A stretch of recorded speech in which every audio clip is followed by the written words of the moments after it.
there. We have got a story today coming from the book of Genesis, chapters 18 and 19, and there's a lot of good stuff in it that we need to go over, so I'm going to get right into it.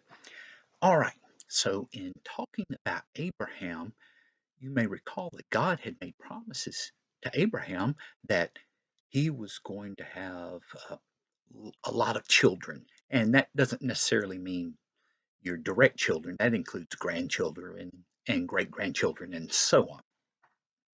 And he had told Abraham this a couple of times that this was going to happen.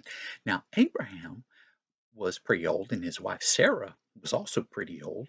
And so Abraham was able to believe this, and I guess Sarah was to some extent, but at this point in the story, Abraham is 99 years old and Sarah is 89, and they don't know how all of this is going to happen. Um, there was the story with Ishmael, you may recall, but Ishmael is not the one. So there's still going to have to be something that happens for this. Well, they are camped out, and I say that because they lived in tents at the time. Now, there wasn't just Abraham and Sarah, he had a number of servants with him, and they had been living in this area um, pretty much since he and Lot had split up. Now, Lot had gone to the east where the grass was well watered and there were cities and all that. And by this time, um, we know that Lot had moved to town. He had moved to Sodom, was living there. Abraham had continued to be out in the countryside. So this sets us up for what happens next. One day, Abraham sees three men approaching, and the way he reacts to them is not just kind, it shows that for some reason he has great respect for these people and shows a lot of humility by the way he welcomes them. He says, "Oh, come on, let us get some water for your feet and find you a little food to eat." And then he proceeds to have a feast prepared with a lot of flour being made into bread and a calf being butchered and cooked for a meal. And this would have been a big meal. And he serves these men. And Abraham doesn't really join in the meal. He acts more like a servant waiting on them. Now, so that you'll know, back in those days, it was very important to the people that they show hospitality to one another. Um, Probably because it was such a violent time when people would attack other people just to take what little that they had. So, in order for there to be some kind of society, some kind of continuation of the people, there had to be certain rules that they would follow. And so you would know immediately if someone welcomed you, okay, it's going to be a good time. If they didn't, get your sword ready. So, in the course of the meal, one of the men says, "Should I tell Abraham what I'm going to do?" And there's some discussion on that. He says something else though that uh, is interesting. He says, "I'm going to come back about this time, and Sarah's going to be holding a baby in her arms." Well, Sarah had been at the tent listening to what they said, and she laughs about it. And the man saying, "Is there anything that's too difficult for God to do?" And then she gets kind of scared and she lies about it and says, "Oh, I wasn't laughing." And it's like, "Yes, you were." Okay. So really the only thing that she had done wrong in all of this was lie about it because after all, Abraham had laughed too when he had heard earlier that he was going to have a son and him being as old as he was. All right. Two of the men leave. And by this time, we realize these are not ordinary men. They look like ordinary men, but they're not. One of them is God, or possibly the angel of the Lord who would show up and speak for God in human form many times. But let's not put it past God to be able to have this form and be there himself. We just know that we cannot look at God in his natural form, in his natural state, and survive. But okay, however he did it, God's talking to Abraham. The other two are angels, and they're headed down to Sodom. And God tells Abraham, okay, I've heard things about Sodom. It's not good. Um, so I'm taking a look at things for myself. Now, did God already know what was happening? Yes. But sometimes this is a way of God being there and letting people know that this is a serious matter. And that's what he's doing with Abraham. This is a serious matter and something is going to happen. Well, it turns out that Sodom had this reputation for being extraordinarily cruel to people who weren't from Sodom. Part of that hospitality rule is you don't mess with people in your own group, meaning your own tribe, your own town, whatever it might be. But outsiders, well, they're fair game. And this is what we see because uh, Abraham knows what's been going on in Sodom, and he knows that God's talking about wiping out the city. And he says, you know, if there were 50 righteous people there, 50 good people, would you wipe them out with all of the bad people? I mean, it wouldn't seem like something that you would do. And God says, "No, for 50, I will spare the city." And Abraham says, well, what about just five fewer than that? If there were 45, would you spare the city? And God says, yes, I'd spare the city. And then Abraham keeps talking, and he uses the number 40, he uses the number 30, he uses the number 20, and finally uh, he gets down to the number 10. He said, what about 10 people? Just, please don't be angry with me. What if there were 10? And God says, if there are 10 righteous people, I'll spare the city. Abraham has in mind, Lot lives down there. That's his nephew. And Lot's got a family. He's wanting to spare them. And he may have been thinking, yeah, no, Sodom is a bad place, and even the other cities around there, Gomorrah and some of the other places. But there's got to be at least 10 good people there.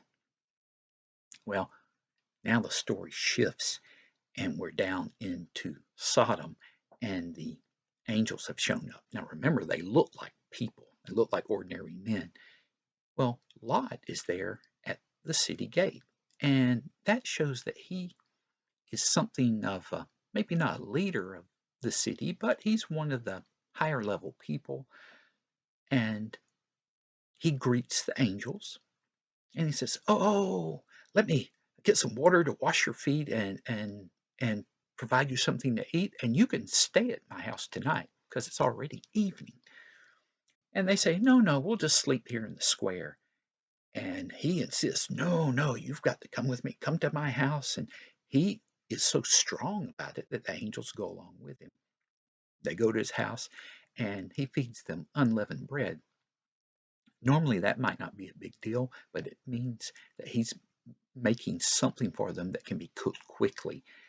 And now the angels are considered under the protection of his roof, meaning that no one should mess with him. Well, the people of Sodom, I'll say the men of Sodom show up. They're young and old men. They know that there are visitors here. They know about the rules. And they come there and they say, Lot, send those guys out. We're going to abuse them. Yeah, they're flat out honest about what they're going to do. And Lot goes out and closes the door behind him. He says, "Guys, no, they're under the protection of my roof. Don't do this." And get this, he even says, "I'll send out my daughters, and you can do whatever you want to with them." Ah, see, there are two things about this. One, that sounds cowardly. They sending his daughters out to take this punishment, and I think it is. But there's a second thing. Those girls are citizens. And remember the rule. You mess with somebody in that town, there is trouble to be had. But they point out, well, no, we're not going to do that. We want those men. And who made you a judge? In fact, you aren't from here. Now they're threatening Lot. They remember he wasn't from there, so really they've tolerated him all this time, and I guess he's been good for the city. But now they're saying, no, we can treat you however we want to. Well, at this point, the angels open the door, pull Lot back in, and they strike the men down with blindness. And the men cannot find the door to the house. Probably also takes away some of their motivation to try to hurt Lot and the angels. The angels turn to Lot and say, the city's about to be destroyed. You need to go out and find any relatives that you have in this town, sons, daughters, whatever it may be, and get out of town because it's going to be destroyed. Well, Lot goes out. He has two sons in law, meaning guys that sort of are married to his daughters. And I say sort of because it took about a year. So his daughters are still at home. So they haven't completed the wedding ceremony, but they are engaged. He goes out and finds them and tells them they think he's joking. They aren't going to go with him. So he gets back to the house, and the angels are saying, go, go, go. They're kind of pushing him out the door. And so it's Lot and his wife and his daughters. So 4 people. So it looks like here there are only 4 righteous people in the city. There needed to be 10. This thing's going to happen. The city's about to be destroyed. And the angels are hurrying them out. They say, look, everything's going to be destroyed. Head for the hills. Get into the hills. Well, I don't know if it's because Lot is out of shape or he's so scared it's hard for him to move or just what.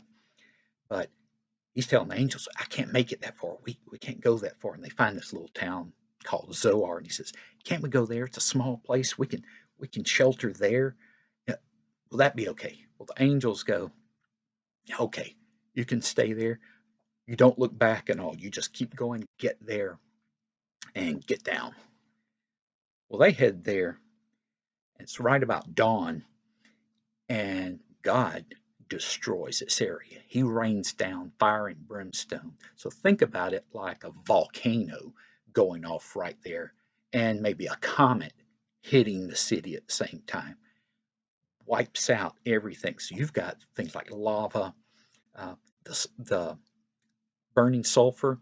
You think of lava with all of that. Destroys Sodom and Gomorrah and the other little towns, but not Zoar. Um, Lot's wife is looking back at all this, so she's not taking shelter. She's wiped out, so she's dead. And Lot and his daughters survive, and eventually they make their way off into the hills. Meanwhile, Abraham sees what has happened. He sees a column of smoke and the fire and all, and he never finds out that Lot has survived. As far as he knows, that's the end of Lot. And so we never have any notice of the two of them ever getting back together again. All right, with this, our lesson from this is a couple of things. And one of the major ones is that Lot was living among people who were bad people.